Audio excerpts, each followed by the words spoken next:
What's up, everybody? It's Melvin Key, the Security Czar, with The Way I See It, and boy, do I have a show for you. So let's get right into it.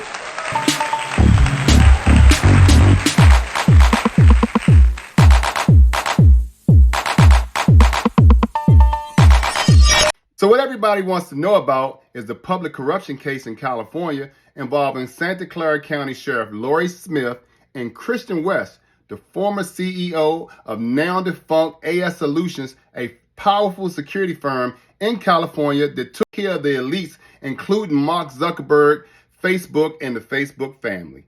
So if you don't know about this case, here's a little background. Christian West, the former CEO of AS Solutions, decided that some of his executive protection agents needed to be armed to better protect some of his clients. And some of his clients also desired to be armed. And so Christian West did what any CEO or executive protection agent worth his salt would do. He sought out the best method to get his people armed. But what West thought was the best method in theory to get these gun permits became the worst method in reality, because he found himself sitting in jail facing a felony charge for bribery of a public official. This case is pretty wild because it involves powerful attorneys, politicians, corporate executives, a gun manufacturer, the sheriff, and Christian West of AS Solutions, and a host of other characters. According to court documents, this case all started in 2018, where AS Solutions manager Martin Nielsen reached out to attorney Harpal Nahal with a text message saying, "I need you to meet my buddy that runs Facebook executive protection team. There's a potential $50,000 involved." Now, those court documents also say that Christian West, Martin Nielsen, and a host of other characters met Captain James Jensen of the Santa Clara Sheriff's Department, who was in charge of issuing the CCW permits, and that Jensen agreed that he would issue 10 to 12 permits to AS Solutions and his agents in exchange for a $90,000 donation to Sheriff Lori Smith's campaign. Now, those court documents also say that Captain Jensen advised AS Solutions to use false employers, false positions, and false addresses to obtain those permits, and that even Christian West was one of the people who received those permits, and further, that none of the people even took the training to get the permits.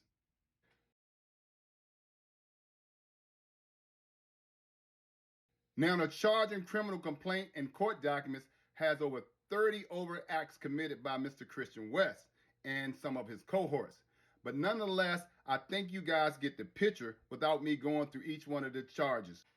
This was simply a pay-to-play scheme to obtain concealed carry firearm permits. And to save myself some time, I just attached the link to the charge and court documents in the description section of this video. Now, the case against Sheriff Lori Smith won't result in any criminal charges, but if she is found guilty, she will have to immediately step down as sheriff of Santa Clara County. But the irony in this is that the government is wasting tons of money and time on her because Sheriff Lori Smith is due to step down and retire in the next couple of months anyway. Nonetheless, investigators found that she was complicit in this pay-to-play scheme for gun permits and was well aware of the donations for those permits from VIPs, corporate executives, and celebrities. Investigators also say that when Lori Smith held her last re-election party in the sports arena suites for professional athletes, that she was well aware that that was part of the contribution to her campaign for the illegal gun permits. Well, that's that case in a nutshell.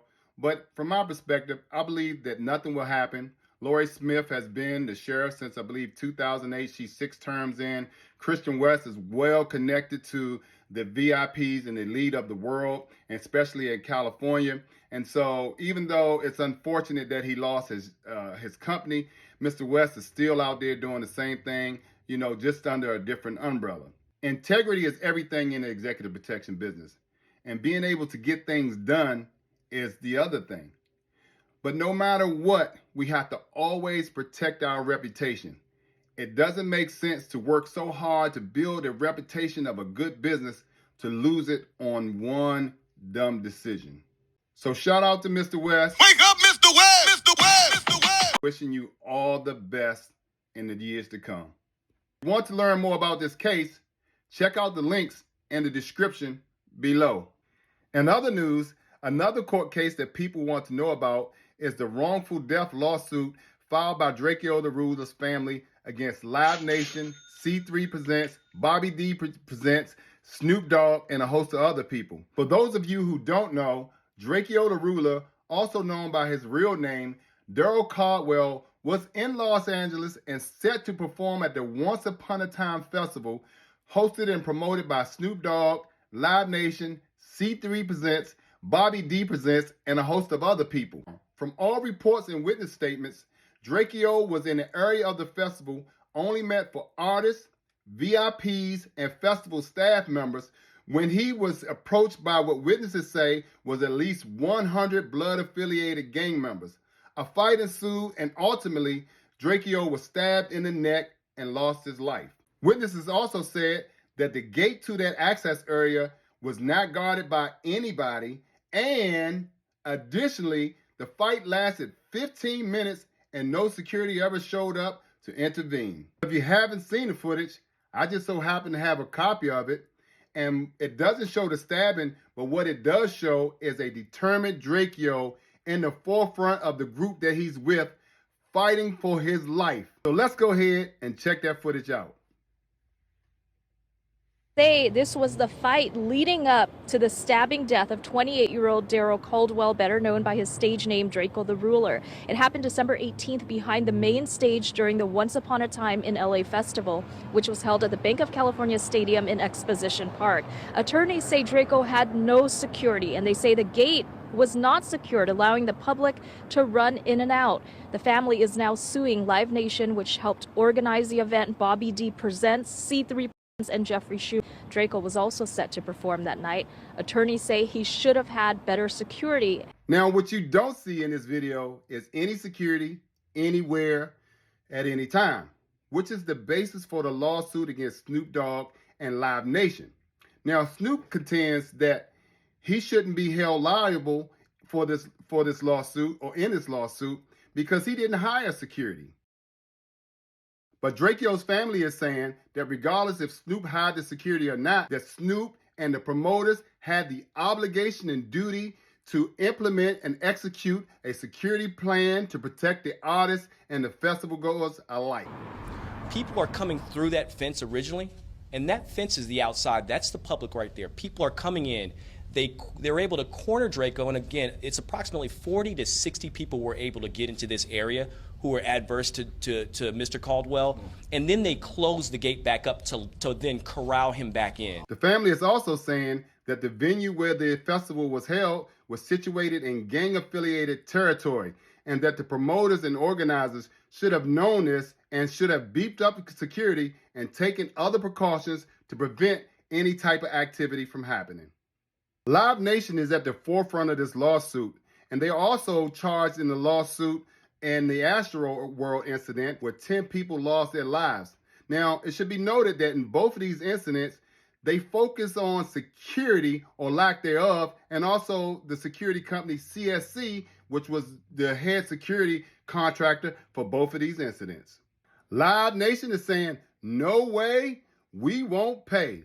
But it should be noted that as of today, that Live Nation is an $18.5 billion company. You heard me right. I said $18.5 billion company. Now, the company with that type of wealth should have no problem paying its security. But unfortunately, companies of this magnitude and most companies, when it's time to cut the budget, the first thing they look to cut is security.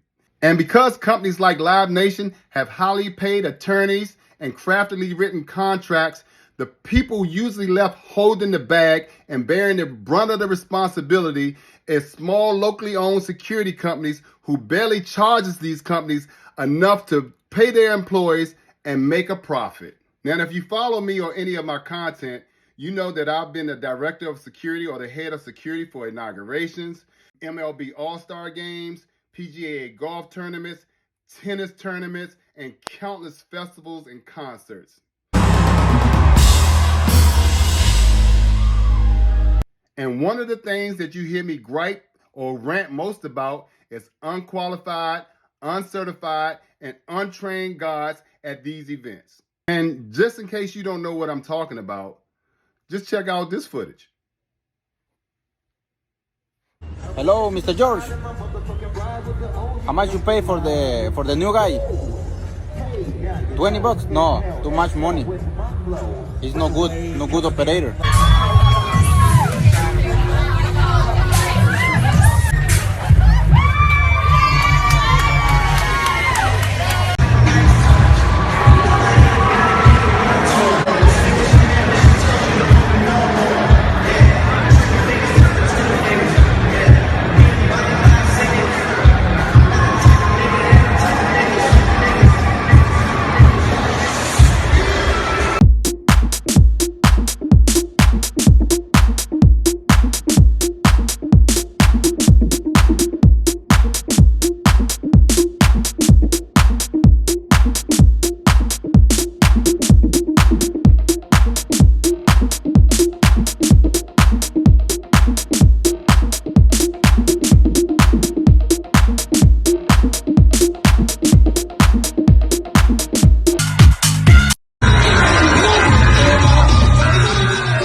And the main reason why we have problems such as this at these events is because the promoters and organizers are worried more about their bottom line than they are about the security at these events.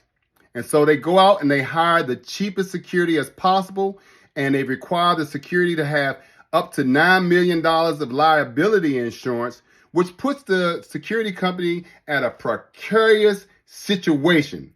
One, because at the end of the day, if anything goes wrong, the security company is at fault. And if they get hit with this lawsuit and the insurance company has to pay out, you can better bet your bottom dollar that the security company is going to go out of business. In my professional experience, these promoters and organizers cast a net to security companies, and they catch the one who has the lowest price, not the most experienced. And these organizers and promoters tell the security company what the security company needs to do versus the security company coming in with experience background as a consulting saying, no, that's not what you need to do. This is what you need to do. The security company or consultant does not need to come in as an afterthought, but from the inception of the event or festival or whatever. And they need to be at the table in the planning process with the stakeholders, which should be the police department, the fire department, Department of Public Works, the mayor, the city council, and the ANC or community commissioners to ensure that the plans are tight, that all issues are brought to the table as a forefront and not as an afterthought, and that we have contingencies to deal with the issues that could come from having such a large event. Now, I can go on and on about this, but if they don't care, it's not my problem. I handle my business when it comes to these events and concerts. And by the way, if you're a security company or a security professional, the way to up your money is to up your value. So what I like to do is recommend a few classes and books that I think you should read. The very first book is called Sport Event Risk Management. That is a class given by FEMA. You just can't go buy this book, but you can find this class online. And what I'll do is post it down and below in the description section so that you can find the class. The other book is called Sport Venue Evacuation and Protective Actions. Another very highly touted class that will help you to understand the dynamics of events and prepare better security operation plans. And the last book that I like you to read is, this is a book. And that other book, the Sport Venue and Evacuation, you cannot You cannot buy that book online. That's a class that you have to take. Again, I'll post a link below in the description, and I highly recommend, again, if you're in the field, go and take that class. And the last book that I like to recommend to you is Strategic Security Management. You probably could find that book on Amazon. And again, the goal is to become better professionals. We want to prevent deaths like what happened to Drakeo the Ruler, the events that happened, or the unfortunate set of events that happened at Astroworld, and etc. Thanks for watching. And if you haven't already subscribed, hit that subscription button, like, share, comment, and make sure you turn on them notifications, because I got more content just like this that you cannot afford to miss. Peace. I'm out.